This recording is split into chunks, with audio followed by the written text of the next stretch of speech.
Good morning. It's kind of stuffy in here, so I got the fans on right now. I've got a lot of cool stuff to do today because most the other stuff around the house is actually very tidied up, and my affiliates are here, so they're helping pick up some of the stuff from me. But I got my stuff from the Church of Scientology. This is I got graded. It's actually okay. Ha ha ha. And then I do, but see, even that, lesson 1, I've done this before. See, even I get stuff, I got to go back and do it again. Bam, good. And it goes on and on. And I'm get that, and they give me, of course, a posted envelope I send back with. And then this is for the co-audit, which I can't wait to do. Which I could do, of course, right now, but, you just do things on your life, and budget and time and things and everything. But appropriately, that's also where a lot of times they kick in too, is because people try to go too far too fast, and they start skipping steps and doing things like that and everything like that. It's human nature. They're very smart, organized, and intentional people.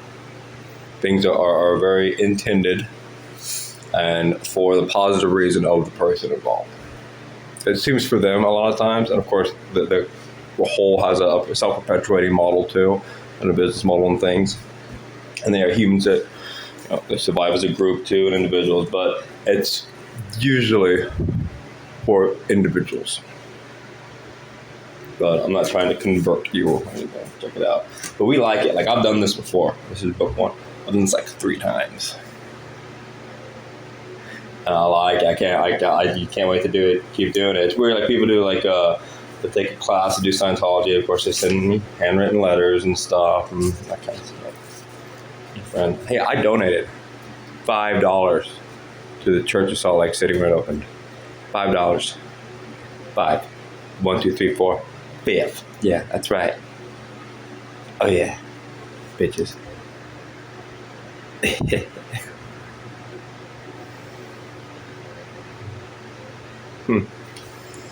So, and this is like stuff, this is just checklists, and it's actually where I'll write a lot of my comedy stuff right now.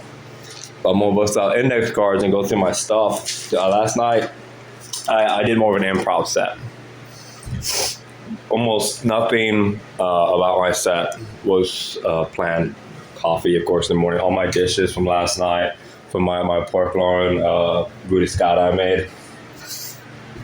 But, and I did a little crowdsourcing. It's called crowd work around here. Crowdsourcing is the same thing. It's a journalist term, journalism, called crowdsourcing.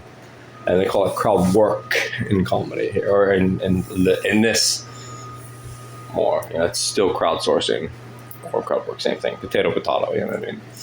But I really liked it. I liked the feel. It was really fun and a very, very lightweight, lighthearted on my part. So I'm gonna do, and I know that I need to have some kind of anchors in there. I need to have a limbs, so to speak, to go off into my bits, into different things as well. So I can still, because a lot of times with stand-up comedy, it's humor and that kind of, but also there's like, just to frustrate them, I kind of analyze or break down somebody else's card. Like Jordan Jensen, she has stuff about taking mental health medication or depression and things, and cynical stuff with that. She's also a contractor, this, that, and the other. But there's, if you go through things, and what it means is usually philosophies or topics or things that they're also addressing too, wrapped in the gift of the comedy throughout in there. And a lot of times then they're able to present it in a way that is so direct or so this that it actually discredits and debunks all the hoodoo doo-doo or the other charge or things attached to it that make things tyrannical or make things scary or make things that is, you know what I mean?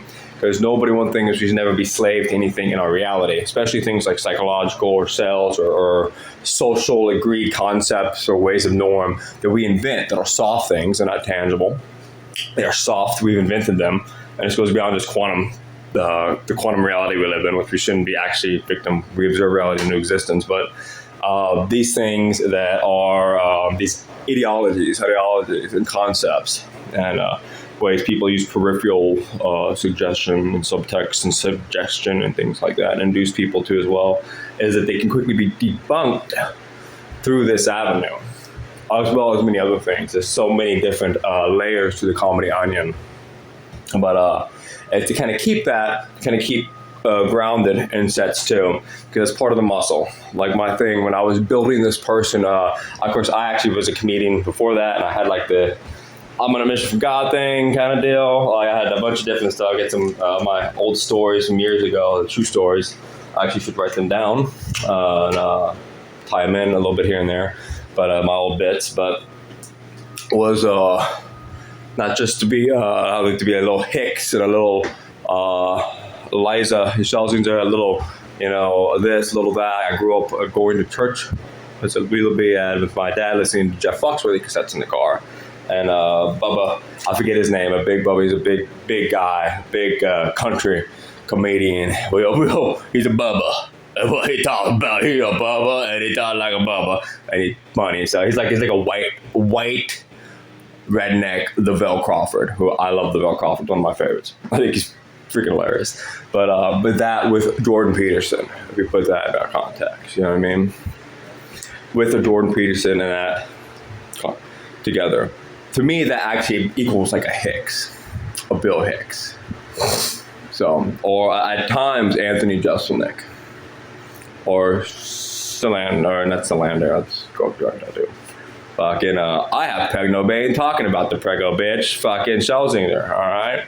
What, you had a hot baby bump, alright? Jesus Christ. Look, you have a vagina, don't ever meet me in a crowd, I'll hit you with the eyes, you know what I mean? You'll go down like flank on a flag shift out in international treaty waters, I'm telling you, you're in violation, bitch. Bam! So, I'm gonna get myself together and get going. I'm gonna cook eggs. I've been waking up in the middle of the night and eating. I haven't necessarily been eating dinner. I've been eating, and then I don't eat before I go to bed. Then I wake up and I'm like, hunger. But I can manage a little bit. I'm a male, so I get away with some of that stuff. That's all for now. All right, get a job, get a life.